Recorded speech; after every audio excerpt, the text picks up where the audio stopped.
Olá, boa tarde. Você está no canal Espiritualidade Anarquista e hoje nós iremos dar continuidade à série de vídeos Palestina desde o princípio. E eu vou então trazer para vocês os fatos históricos a partir de 1948 até os dias atuais. Eu espero que vocês gostem. Fiquem com a vinheta e eu já volto.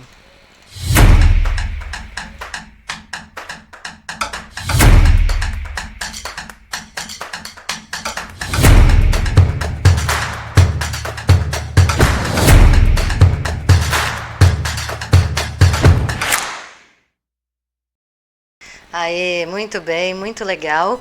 Então, para resumir um pouco a série, a gente já passou pelo primeiro vídeo, que foi para falar sobre a geopolítica do local, desde a Mesopotâmia, né? Então, mais ou menos como mudou os mapas. Aí, o segundo vídeo, a gente falou da religiosidade do local. Então, eu contei para vocês a história de Abraão, que deu aí início às religiões, tanto islâmica quanto judaica, ok? Depois a gente foi para o vídeo dos fatos parte 1 do início da colonização sionista, que foi de 1890 até 1948, que foi o Tratado da ONU. E agora a gente vai falar sobre Fatos Históricos 2, de 1950 até os dias atuais. Né? Então, a ONU, em 1948, demarcou o Estado de Israel e o Estado da Palestina, né? Dividindo as terras. Contudo, isso foi desumano para o povo palestino, porque o povo palestino não queria que tivesse o Estado de Israel ali naquela região. E por que eles não queriam? Porque não foram contatados eles, se eles queriam, se a população ali, né, desejava um novo Estado ali, não foi perguntado para o povo que morava lá, né? Pelo contrário, os sionistas foram extremamente violentos com a população local, né? Desalocou pessoas, né? Tirou as pessoas de suas casas à força, entre outras barbaridades que eu não falei aqui. Então, quando o povo palestino começa a entender que ali está acontecendo uma colonização e a ONU faz a conferência, os palestinos imploram para que o Estado de Israel não fosse feito ali, né? Por que eles não queriam dividir a terra? Porque eles eram malvados? Não, porque estava acontecendo um absurdo ali desumano, né? Mas a ONU ignora completamente o desejo dos palestinos, dos cidadãos e das reivindicações e dos depoimentos e tudo mais daquele povo, e que também eram judeus, então tinham judeus ancestrais ali que não estavam gostando do que estava acontecendo, né? Eles também foram ignorados. E aí o que acontece? A ONU vai e meio que oficializa o Estado de Israel ali na Palestina e faz uma demarcação absurda dos territórios, né? Absurdo. Então a gente vai ver aqui mais ou menos como que foi essa demarcação, né? Através dos mapas. Olha só, a parte laranja é toda a demarcação do Estado de Israel e a parte amarela se tornou a parte da Palestina. Antes era tudo Palestina. Né? Então, para vocês verem o abuso que foi a ONU. E aí, desta maneira, né, nós vemos ali como foi crescendo o Estado de Israel na região da Palestina. Atualmente, não tem nem mais escrito Palestina nos novos mapas, né? Então, por isso que o Estado de Israel não queria, o pessoal da Palestina, o povo palestino não queria o Estado de Israel ali, porque sabia que se dividisse as terras, o Estado de Israel não iria respeitar as limitações, né? E ainda por cima, o tanto de terra que a ONU deu para o Estado de Israel já tinha sido abusivo, né? Então, por isso que o povo palestino não queria, porque sabia que eles não iriam respeitar as fronteiras demarcadas. E foi exatamente isso que aconteceu. O Estado Estado de Israel, né, fez um muro na Cisjordânia, um muro extenso, que passou por... O sadismo era tão grande, né, que o Estado de Israel, para humilhar o povo palestino, passou o muro até dentro da casa das pessoas.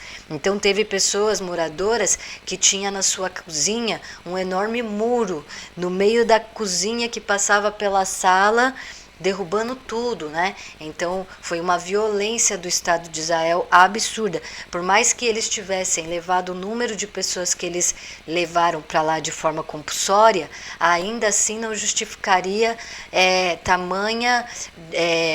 o tamanho do território dado ao Estado de Israel, ainda assim não convenceu, né? Não convencia o porquê. Então a gente percebeu que a ONU, na verdade, fez o que? Ela deu as terras de propósito, de forma desumana. Então os palestinos que estavam na Cisjordânia foram expulsos das suas casas, expulsos das suas terras, né? Tudo foi desmoronando, eles foram reconstruindo as coisas. Os palestinos achavam ainda que eles iriam sair, mas que depois eles iriam poder voltar, né? Algo que nunca aconteceu. Pelo contrário, o que aconteceu foi que os palestinos que tinham sido tirados das suas terras foram obrigados a reconstruir a cidade em que eles foram expulsos. Tem histórias absurdas de palestinos que saíram das suas casas, foram expulsos das casas e depois foram trabalhar para as pessoas que começaram a morar na sua própria casa. Ele foi lá trabalhar naquela casa, né? De tão absurdo que foi a situação. Uma regulação ditadora sobre os documentos dos palestinos, uma ditadura completa, né? Então as fronteiras foram os muros, para você passar pelos muros você tinha que mostrar o seu documento, né? Ver se você ia poder ou não. Então eles entraram num regime pior do que a ditadura do Brasil, pior do que a gente já pôde imaginar que um país pudesse fazer, né? Um Estado pudesse fazer com o povo. Tão cruel que a gente sabe até o porquê, a gente viu o que aconteceu, né, das regulações. Então foi mais ou menos isso que aconteceu na Palestina e em Gaza, né, esses muros gigantes que tomaram conta de toda a cidade. E nesses muros ficava sempre a polícia do Estado de Israel ali, e os soldados do Estado de Israel são extremamente sádicos com o povo de Israel. Eles zoavam com a cara, faziam piadas, coisas absurdas com as armas, de assustar o povo o tempo todo, né? Então é algo assim que a gente vê que foi uma dor muito grande para o povo palestino, né? Uma situação realmente catastrófica. E aí o que acontece? As pessoas novas, os judeus ou os imigrantes novos, né? Porque o Estado de Israel começa a aceitar agora, né, as pessoas do mundo inteiro, elas vêm sem entender o contexto histórico da situação.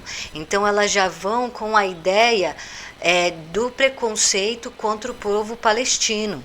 Então eles vão com a ideia de que o povo palestino estava o quê? Eles eram os errados, né? Eles eram o povo violento, então o povo que odiava os judeus, né? Começa a se criar essa fantasia na cabeça das pessoas que estão indo para lá. Então elas já iam com a ideia de que iam ter que combater um povo, ou que eles iam ter que combater um grupo extremista, né, que já é o princípio do discurso que a gente vê atualmente, né, que eles estão carregando desde esta época, que é o terroristas, né, que os palestinos são terroristas. Várias são as histórias que a televisão conta, que o jornal conta, e sempre associando o povo palestino com terroristas, os islâmicos com terroristas, né, e isso não é considerado intolerância religiosa.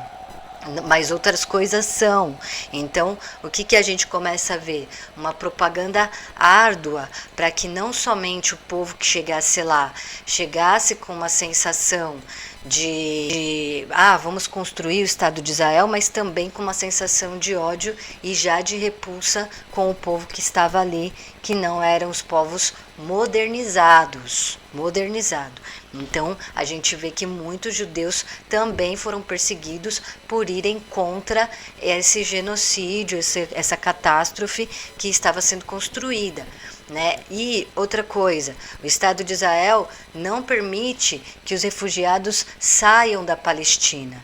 Então eles não deixam o povo palestino se refugiar por vários motivos. Primeiro porque eles não queriam que o povo palestino falasse a verdade do que estava acontecendo, né? E outro motivo também é porque eles não queriam que eles precisavam de mão de obra para os trabalhos braçais, e também porque o povo palestino conhecia a região e eles não. Né? Então é a colonização básica que a gente conhece, que aconteceu com os indígenas, que aconteceu com os povos africanos, com os negros. Então eles precisavam daquelas pessoas naquele local, naquele momento, né? E aí eles só iam regulando o quê? O genocídio, aquilo que a gente já conhece, a natalidade e a mortalidade daquele povo, né? Através de grandes regimentos. Então, essa foi a história catastrófica que aconteceu no estado da Palestina. E atualmente a gente está vendo muitas distorções, principalmente vindo da direita, sobre o que de fato aconteceu lá. E isso foi uma das coisas que me motivou a fazer essa série, né? Para as pessoas entenderem além da direita e esquerda, a entenderem os fatos como eles são, né? Então vamos lá. Os palestinos são obrigados a trabalhar para a construção de Israel, humilhados constantemente de diversas maneiras, e é construído o discurso do ódio contra o povo palestino. Aí a gente vai ter o presidente, né, o Yasser Arafat, que ele tinha ideias. Lembra que eu falei que a região do Oriente Médio passou por uma questão dos comunistas irem lá, do socialismo. O socialismo ele começou a se espalhar pelo mundo, certo? E aí teve uma forte influência nos movimentos sociais que ocorreram no Oriente Médio. Então, gente, lembra, o Oriente Médio é formado muito por pessoas anarquistas, comunistas, socialistas ou até mesmo pacifistas. Não é um grupo islâmico, né, que foi colocado no imaginário da nossa cabeça. Não, são pessoas humildes, pobres, pessoas... Na verdade, até nesse documentário que eu uso as imagens aqui, da Palestina, a história de uma terra, a gente vê uma questão muito interessante, que até as pessoas ricas, né, elas nunca eram tão ricas quanto os europeus, mas as famílias ricas palestinas também foram expulsas da sua casa. Então a gente sabe que o financeiro, o dinheiro, não é maior do que o poder. Tem que ser dinheiro e status, né? Então são as duas coisas que movem o mundo. E aí nós temos em 1959, o Yasser Arafat cria o partido Fatah, que tem conotações marxistas-leninistas, que luta pela paz e a independência do povo da Palestina. Então, eles se organizam, conseguem se organizar. Lembra que eu falei que lá eram povos muito humildes, então eles levam um certo tempo para conseguir entender o que estava acontecendo e aí então se movimentar. Então, surge o partido, né, criado junto aí com Yasser Arafat, que é de esquerda, e eles já buscam então a independência do povo palestino, né, devido aos abusos que o Estado de Israel estava fazendo ali, né?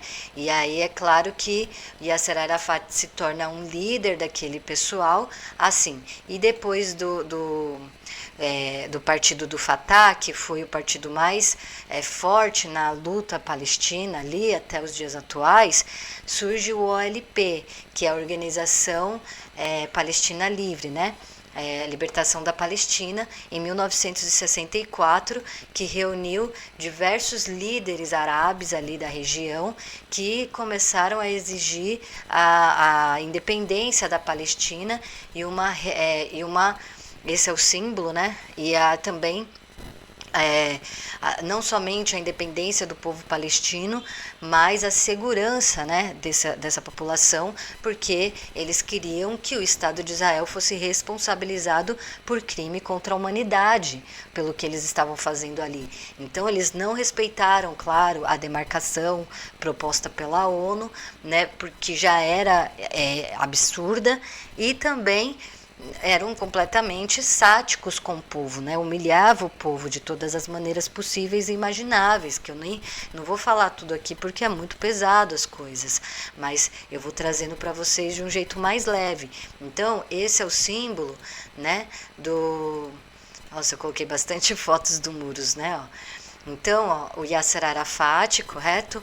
E aí o Yasser Arafat, ele vai fazer o partido, né, a organização Fatah, que é esse o símbolo do Fatah, e esse daqui é o símbolo da OLP, que é essa organização que reuniu, que foi lá na ONU começar a exigir que a ONU tomasse alguma providência com relação à situação do povo palestino. Só que a ONU, claro, obviamente, ignorou novamente a questão dos palestinos ali.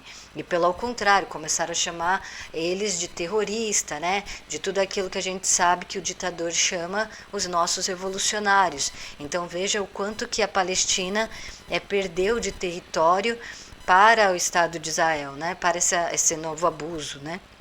Tudo pelo quê? Por Deus? Tudo para fazer a profecia se cumprir? Tudo para que Não, gente, tudo para enriquecer o dinheiro, os bolsinhos dos sionistas, foi para isso. Agora, se eles conseguirem terminar e aí a profecia vai se cumprir, né, eles vão ter que pegar desde o Egito até a Síria, né? Então é um trampo ainda, então vai demorar muito ainda para acontecer do Messias voltar, porque é muito grande fixar o Estado de Israel onde o território estava sendo da profecia, por assim dizer. Enfim. Mas o que a gente entendeu é que, na verdade, a gente viu os abusos do Estado de Israel, e aí o que acontece? O Estado de Israel cria o partido Likud, né? Aí agora eu fui tanto que acertei. Aí então o Estado de Israel cria o partido de direita Likud. O partido de direita Likud, da época, né, que foi criado, o que ele faz? O Likud foi feito em 1973, tá? 1973, e esse partido, ele financia quem? Vocês sabem quem que ele financia?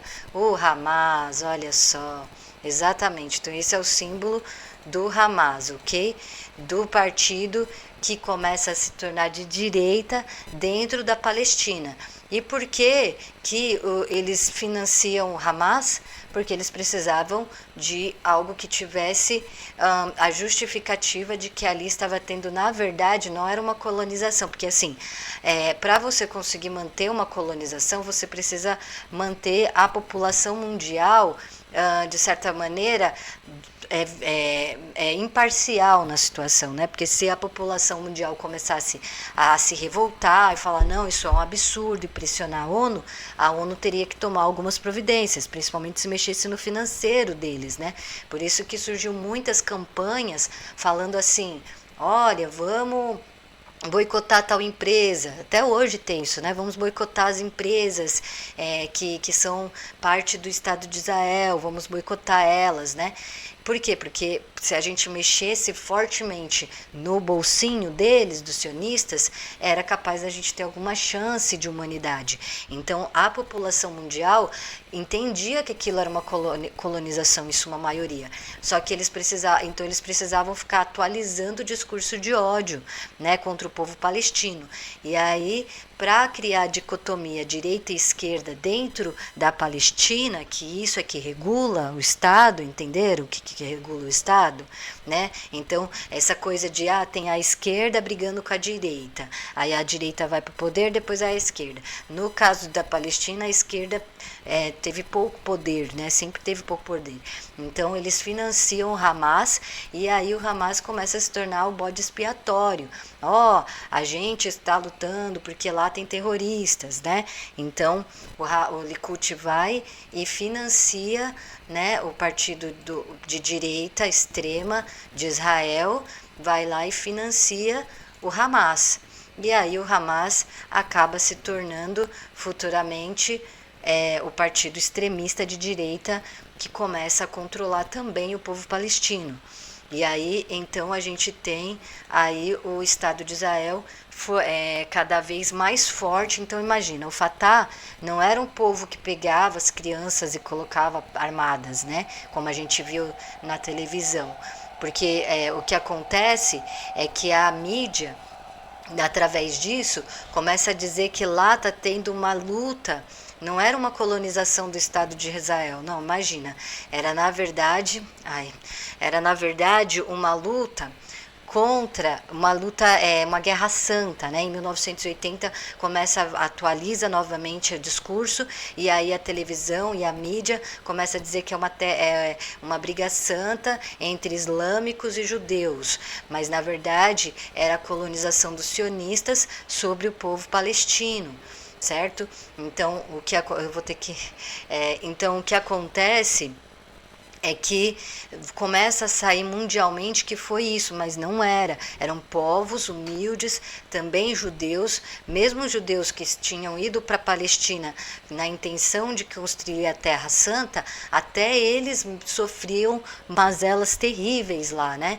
Então, na verdade, o discurso é sempre para falar que os palestinos são os terroristas, eles não quiseram dividir as terras, eles são os violentos. E hoje em dia esse discurso está tão forte, né? A gente achou que ia diminuir, mas ficou mais forte ainda, porque as pessoas falam, tá vendo? Os palestinos refugiados aqui na França, olha a maldade que eles causam com o povo, e não sei o quê, sempre fazendo recortes históricos muito, né? Gente, o povo é formado por homens. Homens são violentos, a gente sabe, é o patriarcado, né? Então, os homens de todos os países atualmente, né, é raro você encontrar homens como Abdul Öcalan, né, o Bookchin foi e tal, os revolucionários de fato que entenderam a questão das mulheres, que entenderam a questão social e que agora tem um comportamento amável e com ternura com as mulheres. Então, sim, o povo palestino não é um povo perfeito. Lembra que eu falei? A gente protege o povo porque é a dignidade do povo. Isso é ético, e não porque o povo é perfeito, certo? Então, a independência, os judeus, os sionistas, né, no caso, eles não tratam melhor suas mulheres do que os judeus, os islâmicos, por exemplo. As duas religiões são extremamente patriarcais, né? Então, a questão, porque várias vezes as pessoas pegam a maldade dos homens individualmente para culpar, para justificar uma violência absurda, né, que afetou mulheres e crianças. Então, quando você fala, os palestinos estão fazendo maldade, né, eles estão impondo a cultura sua islâmica no país. Então, os homens, entende, islâmicos podem estar fazendo isso, mas as mulheres e as crianças, que também são palestinas e são seres humanos, não são violentas, né? Então, o povo não é formado por homens impositores, entendeu? Sim, existem homens islâmicos impositores, né? Como a gente está vendo homens sionistas impositores, como a gente viu no Brasil, ditadores cristãos impositores. Correto? Então, a violência dos homens é generalizada. Não pode pegar e justificar uma violência patriarcal dos homens como se fosse o povo inteiro. Entende? Então, tomem cuidado com essas questões, porque Yasser Arafat foi um símbolo revolucionário que tentou fazer o máximo que ele pôde, já numa situação de calamidade, né? Então ele foi considerado sim um revolucionário do povo. Eu não sei toda a história dele, eu estou contando para vocês aqui, né, a situação que ocorreu e como ele se tornou um símbolo da luta, né? Mas conforme foi passando os anos, as décadas, infelizmente o Estado de Israel, por força bélica, por força social, então eles tiveram apoio de vários e vários países. Por quê? Porque esse território sempre foi um território muito desejado, né, por causa do petróleo, por causa do gás, por causa dos mananciais, enfim. Então, eu estava vendo hoje que Gaza está mais ou menos 17 bilhões de reais as fronteiras de Gaza, algo assim. Passar, né, para a questão... Ai, meu Deus. Para a questão, né, então teve a criação do Estado de Israel, e aí... a gente teve o acontecimento que é proibido de falar, né, praticamente, dizem que é proibido, mas o 11 de setembro de 2001, né, nós temos um atentado que a gente não sabe quem foi que fez o atentado, se foi realmente um atentado do povo islâmico nas duas torres, né, lá dos Estados Unidos. E aí o que acontece?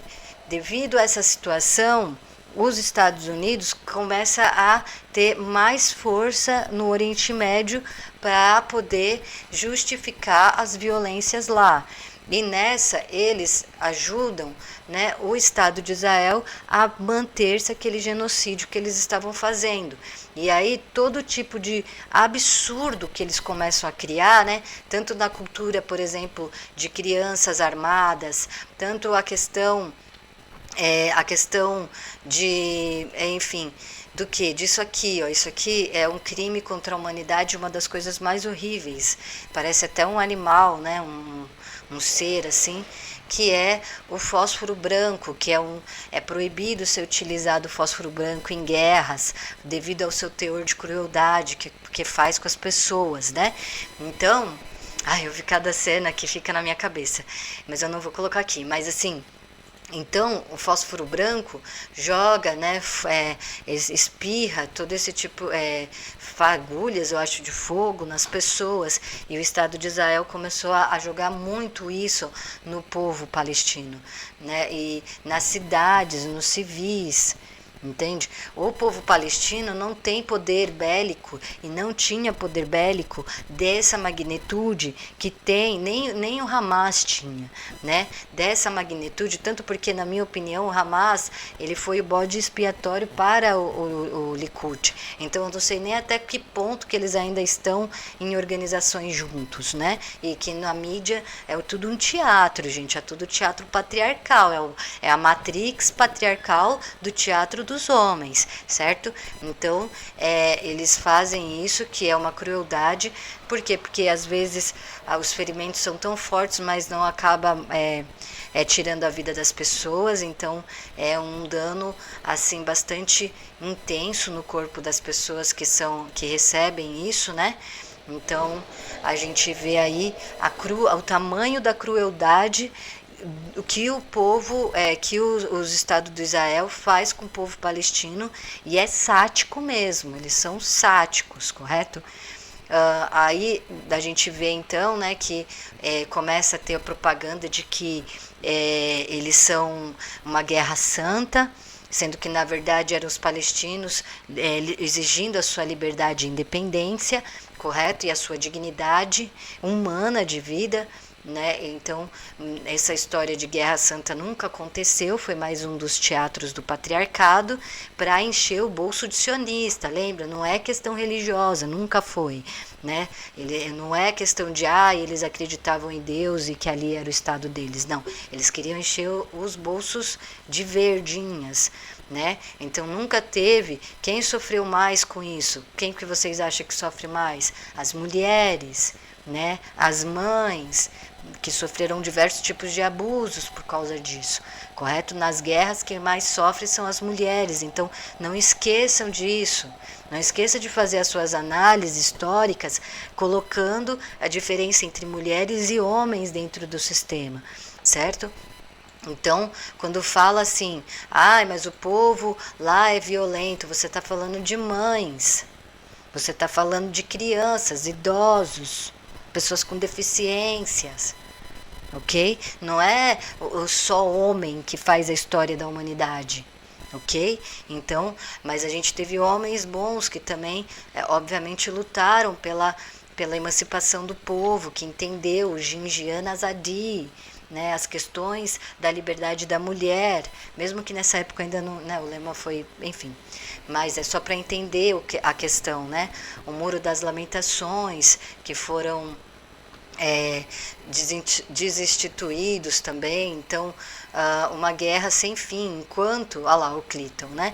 Aí o pessoal hoje fica escutando o que o Clinton falava, ou que o Trump fala, gente, vocês vão ficar, vocês não vão entender, né? Essa cena me deixa tão, esse olhar dela, né? Aí o que acontece? A gente vai vendo a construção do discurso do terrorista ficar muito forte e expande para o mundo inteiro. Gaza é essa parte aqui, eu vou mostrar outros mapas. Gaza é essa parte aqui, ó. Toda a população que vivia em Gaza, elas foram muito prejudicadas. Por quê? Porque elas não tinham para onde ir, toda a fronteira estava fechada. Então, elas não podiam nem fugir de Gaza. Era proibido até os palestinos fugirem de Gaza. Eles eram obrigados a ficar em Gaza, sair para ir trabalhar no Estado de Israel e voltar. Era a única coisa que eles podiam.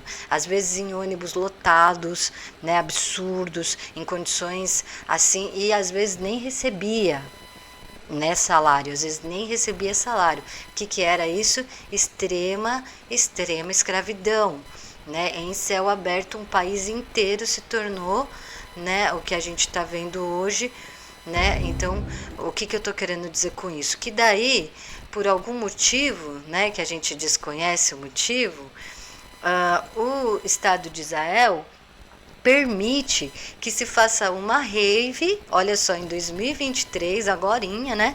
Faça uma rave na fronteira que estava tomada pelo Hamas, que eles ficavam falando que era terrorista, que pegaram as fronteiras, que não sei o quê, e aí eles permitem que jovens façam uma rave bem ali na frente do Hamas. Bem ali na frente. E aí, por isso que eu falo para vocês, a ignorância faz com que o caçador, né, deixe a caça mais vulnerável.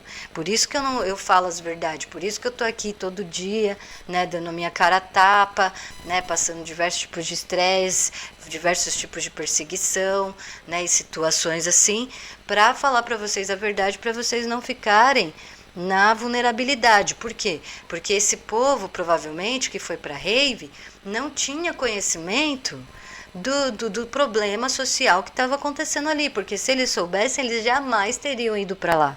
Pelo contrário, ia ter tido campanha proibindo uma rave de acontecer.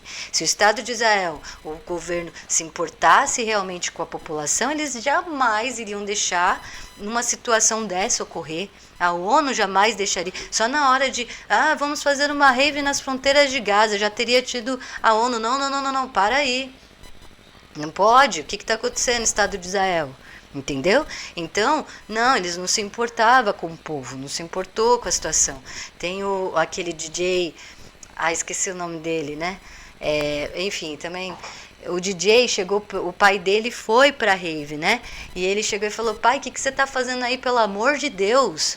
Né? Ele falou, a Nokia, esqueci o nome dele. Ele falou: por que você tá aí, pai? Você sabe que esse negócio tá em guerra, a situação tá extensa aí, como é? Ele já tinha conhecimento, né, da situação de violência que estava acontecendo na faixa de Gaza. Todo mundo sabia que ali em Gaza estava tendo uma grande problemática de territórios e tudo mais. E aí você se propõe aí numa festa, né, em um lugar onde as pessoas estão passando fome, onde as pessoas não estão podendo ter liberdade de se movimentar, né, onde a televisão mentindo, falando que, né, falando que tem uma guerra santa ali, mostrando até crianças armadas. Então, esse povo rico que foi para lá, ou eles estavam numa inocência absurda, por falta de conhecimento, ou eles estavam indo porque eles estavam satirizando mesmo a galera. Né, ó, a gente está se divertindo, a gente está bebendo, a gente está curtindo, enquanto vocês estão aí sofrendo com um monte de estrondo e fósforo branco e não sei o que, né? Não dá para saber, eu não quero julgar ninguém, mas pelo amor de Deus, né? E aí não sou imparcial não. Então, o que acontece nessa rave? O óbvio, né? Hamas aproveita para atacar e pegou as pessoas todas lá, né? E a gente sabe o que foi que aconteceu em outubro desse ano de 2023. E o que acontece? Depois disso, acontece que o Estado de Israel se torna ainda mais violento com o povo palestino, como se o povo palestino fosse os culpados por aquela situação. E aí, é claro que tem pessoas, a política é aquele negócio, se você não tem conhecimento das coisas, né, aí virou os carros abandonados, né, da festa. Então, o que a gente vê é que as pessoas, quando elas não têm conhecimento, é claro que elas vão acabar, por exemplo, tem grupos que achavam que o Hamas realmente ia ser os libertador, né, contra a violência do Estado de Israel. Isso é o quê? É desespero. Né? Até mesmo o povo palestino, não é todo mundo que tinha conhecimento de tudo. Às vezes até o conhecimento que eu estou passando aqui para vocês, o povo de lá talvez não tenha. Porque lá eles não estão tendo acesso à educação. Tá vendo como que a gente tem que agradecer a possibilidade de poder pesquisar, a possibilidade de ver tudo, o olho que tudo vê, né? A deusa que tudo vê. Então, vejam as coisas, porque isso é uma preciosidade que a gente tem da liberdade que a gente construiu na América Latina. Né? Nós mulheres construímos essa liberdade aqui com muito, muito, muito esforço. E aí me dói o coração quando as pessoas ignoram as coisas porque tem preconceito. Não quer ouvir o que o outro tem a dizer, não quer ouvir o que o outro falou, não quer ouvir o que o outro construiu e fica todo dia vendo a mesma coisa, né? Enquanto a gente pode estar vendo pessoas da Palestina que não tem nem conhecimento do que eu estou passando para vocês, que a gente não é de lá. Então, vamos dar valor a essa liberdade que a gente tem, a mínima liberdade aqui no Brasil, a mínima, tá? Porque a gente também sofre muita coisa aqui. O pessoal vive alienado achando que a gente tá, né? Enfim, mas aí a gente então viu a catástrofe que foi essa rave, né? A situação que ocorreu e como que o Estado de Israel realmente, né? O Estado de Israel realmente não perdoa nem as pessoas, ninguém, né? Aí aqui a gente está na faixa de Gaza. Veja só, depois da festa, do que aconteceu na festa, eles fizeram bem arquitetado. Então, na minha humilde opinião, o que aconteceu na verdade é que eles já não precisavam mais da população de Gaza, né? Então, o que aconteceu? Como eles precisaram de um tempo deles, né? E também para causar o genocídio de um povo inteiro não é fácil, não é da noite para o dia, tem que ter arma, tem que ter pessoas para tirar os corpos, né? Tem que ter local para jogar os corpos, que não dá para simplesmente, né, enterrar e tudo mais. A gente sabe que os nazis passaram por uma situação extremamente difícil na hora de recolher os corpos, que eles não imaginaram que ia ser tão difícil lidar com aquilo. Então o cheiro dos corpos começou a invadir as grandes cidades, né? Então a maldade dos homens eles não pensam, entendeu? E aí o que acontece? Depois, agora que modernizou tudo, aí com a desculpa da situação de Hamas, né? Então por isso que às vezes eu acho que sim, eles a um braço, eles estavam arranjando um bode expiatório para poder fazer logo o extermínio de tudo, porque ele já não precisava mais daquela mão de obra, já estavam, né, com as suas cidades prontas. Aí o que acontece? Eles vão fazendo bem arquitetado, a gente lembra, né? Então quem estava na ponta, acho que é norte de Gaza, começou a ser bombardeado, e aí o Estado de Israel era tão sádico que eles diziam assim: vocês têm 3 dias para ir para o sul, porque a gente vai bombardear tudo aí. Eles falavam assim, lembra que eles falaram? Aí como que ia deslocar toda, quase maior do que um bairro de pessoas, para outro lugar em menos de 3 dias. Isso não foi considerado crime de guerra. E isso eu fiquei sabendo antes do Facebook ficar do jeito que tá, porque antigamente dava para você saber das informações na hora das situações. Agora eles mudaram todo o algoritmo e o Facebook se tornou o que se tornou, né? Não só, então, era a melhor ferramenta de informação do mundo, era o Face, né? Era. E aí eu acho que nessa época foi quando eles perceberam que eles estavam, né? Porque daí o que acontece? Eles foram lá, tentavam mentir na mídia, mas as pessoas mostravam. Aí depois que eles bombardearam uma parte de Gaza, novamente eles falaram: continuem correndo, porque a gente vai explodir mais. Eles chegavam a ser sáticos desse jeito, assustar a população. Aí a população corria de novo quem conseguia, né? E várias pessoas imigrando para tentar fugir dos bombardeios. Até que eles, o povo palestino, né, tudo se aglomerou em Rafah. E eles acharam que pelo menos o Estado ia parar de bombardear, né? Que já tinham, poxa, todo mundo já tinha ido para o sul, né? Mas não. Infelizmente, até agora eles estão continuando bombardeando a galera lá, certo? Então, o povo foi todo deslocado para Rafah, né? Que é ali a ponta ali. E aí a gente pensou que eles iam parar, né? Mais de 1,5 milhão de pessoas foram transferidas. E aí a gente tem a questão do término da colonização do Estado de Israel sobre o povo palestino, praticamente. Então, agora a situação agora assim, que eu vi hoje. E o Hamas, né? Então a gente vê aqui essa finalização da colonização do Estado de Israel. Então, eu espero que vocês tenham gostado do vídeo, da série até aqui. Eu vou voltar agora só para concluir tudo isso, fazer uma conclusão, né? Mostrar algumas outras coisas curiosas do que foi a situação. Mas é isso, gente. A gente chega então no fim, mais ou menos, da situação. E agora, o que a gente vai poder esperar? Será que vamos poder ter esperança ainda para o povo palestino? Com certeza, né? A esperança é o que move o revolucionário.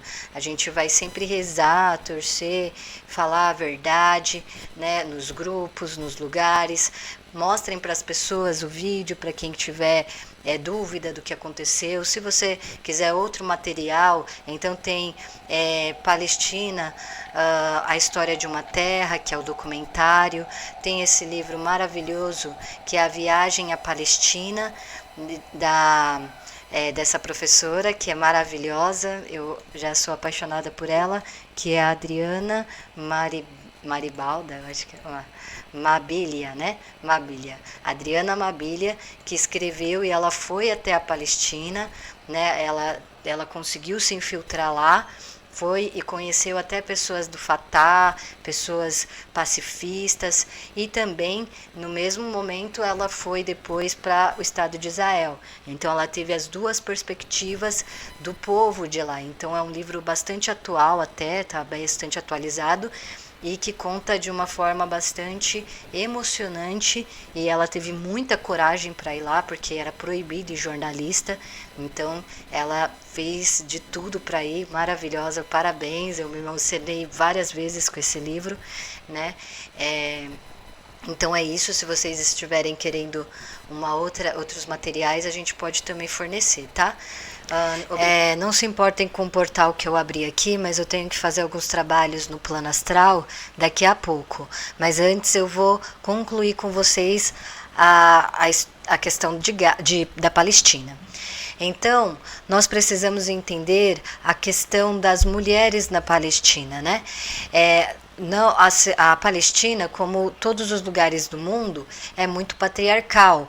E os homens não deixavam as mulheres participar diretamente da revolução, certo? Então as mulheres, elas tinham os problemas para lidar tanto com os homens israelenses, os soldados, né, israelenses, que eram abusivos, e também os homens palestinos, que também eram abusivos e também eram violentos com as suas mulheres.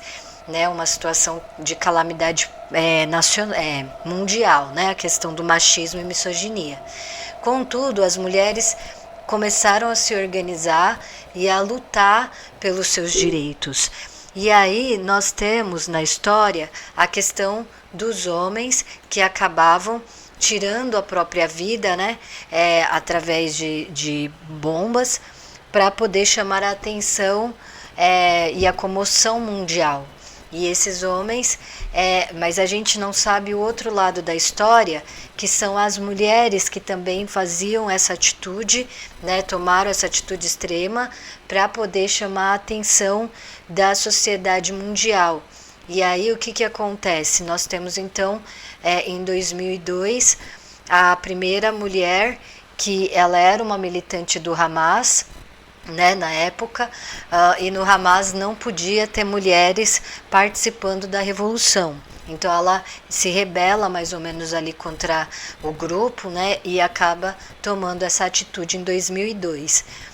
Mais futuramente, em 2003, nós temos a segunda mulher que também toma essa atitude extremista no dia 4 de outubro. Certo? E essas mulheres fazem isso de forma deliberada, né? Aí, como está tendo muita violência, os homens começam a ter a necessidade da participação política das mulheres por causa da extrema calamidade. Isso falando não somente do Hamas, mas também Fatah e né, os grupos que estavam ali. Então, nós temos a história da Hayat Agras, né? Acho que é assim que fala Agras, né? Não sei falar, que é essa moça aqui, olha. E ela era um símbolo de revolução, ela era uma menina de 18 anos de idade e ela foi a terceira mulher a cometer essa situação pelo fim da ocupação. A Hayat era muçulmana, se preparava para entrar na universidade, trabalhava e estava de casamento marcado, veja só vocês. Ela detonou os explosivos no dia 29 de março de 2002, num supermercado de Jerusalém. E ela acabou tirando a vida das pessoas, de 2 israelenses, e ferindo 28 pessoas. Ela vivia com a família no campo de refugiados de Haifa, em Belém. Segundo Nádia, foi um choque para todos o que aconteceu. A Hayat era uma menina doce e tranquila, nem sequer participava de manifestações, mas certamente, para pôr fim à própria vida a de outros inocentes, ela não suportava mais ver Israel em por tanta humilhação e tanto sofrimento à família dela, aos vizinhos e ao povo todo. Né? Então, para vocês entenderem que as pessoas que estavam cometendo esse tipo de atrocidade contra a própria vida não eram pessoas extremamente religiosas ou grupos de homens. Também aconteceu, né? Também tinha, mas a grande parte foram de pessoas de forma deliberada por si só, né, fizeram essa atitude de desespero, por desespero, certo? Então nós temos a história dessa revolucionária, por quê? Porque ela, imagina, ela tinha uma vida toda pela frente, né, mas ela não suportou a situação.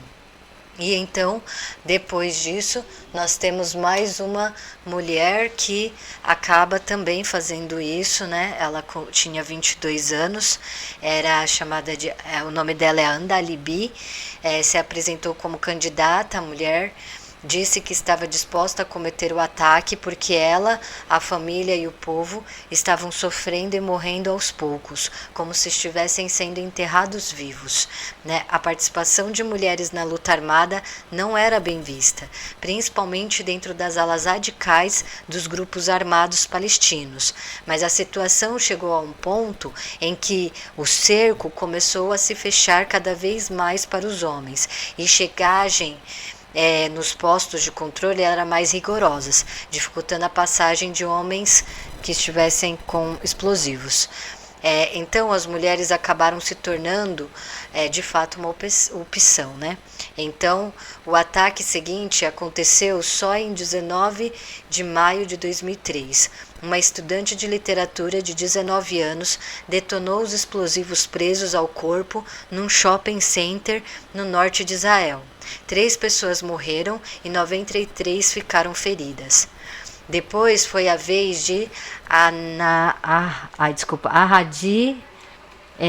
Ahanadi Taiser Jaradi, de Jenin. Uma jovem linda, tinha 29 anos e era advogada. Como a maioria não tinha histórico nenhum de participação ativa militante, além de dezenas de amigos, vizinhos e parentes, ela perdeu o irmão e o primo no massacre de Jenin, provocado pelo exército israelense em junho de 2003. E também, como todas as outras, viveu até o último minuto como se nada de extraordinário fosse acontecer. A família não desconfiou de nada. Ninguém soube de nada até 4 de outubro de 2003. A Nadi detonou os explosivos num restaurante em Haifa, matando 19 pessoas e ferindo 50. Em 2004, foram mais 2 mulheres com explosivos. Eu não vou falar a palavra que o pessoal usa, tá? E em 2006, mais 2. Uma delas, uma senhora de 57 anos, a mais idosa de todas, Fátima Omar Mahidju al-Najar. Era mãe de 9 filhos e avó de 41 crianças.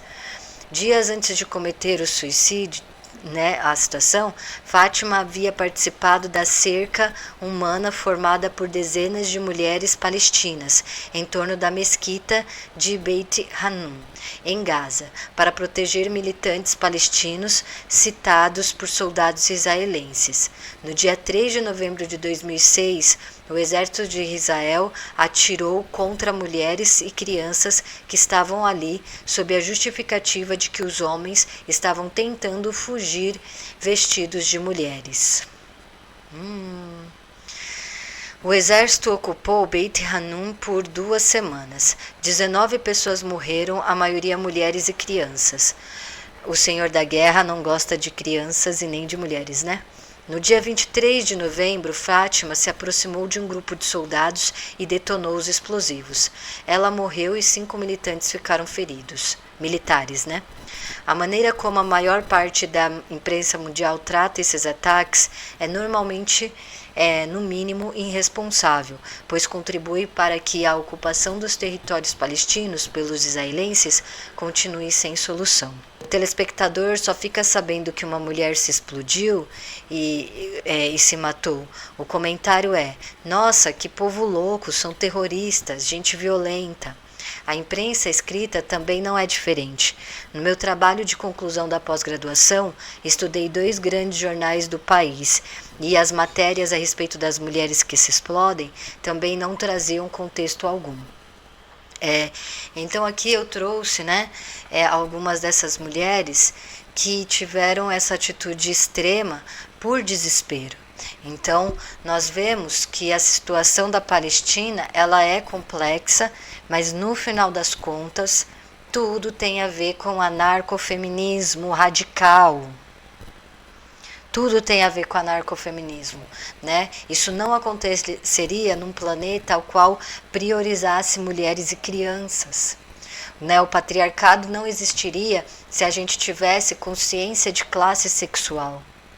Certo?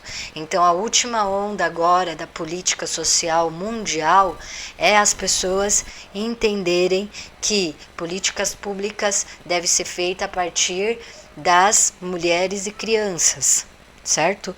Então é isso que vai salvar o mundo. A emancipação política é a liberdade e emancipação de todas as mulheres. É a valorização do corpo feminino enquanto biologia. Mulher é fêmea adulta da espécie humana, ok? Então, vocês viram que até a Palestina a gente vai reunir essa questão com certeza absolutíssima, tá? Obrigada por assistirem esse vídeo, que foi a conclusão de todos os outros, que a gente acabou estudando aqui. por terem assistido até o final o vídeo, eu agradeço. E desculpem aí se ficou faltando alguma coisa. Esse trecho que eu li agora foi o livro A Palestina, Uma Viagem à Palestina, Prisão em Céu Aberto, que eu mostrei para vocês. E é isso. Obrigada a todos. Fiquem agora com essa linda canção. لن يقفل باب مدينتنا فأنا ذاهبة لأصلي سأدق على الأبواب وسأفتحها الأبواب وستغسل يا نهر الأردن وجهي بمياه القدسية وستمحو يا نهر الأردن آثار القدم الهمجية وستغسل يا نهرا بمياه قدسية وستمحو يا نهر الأردن آثار القدم الهمجية.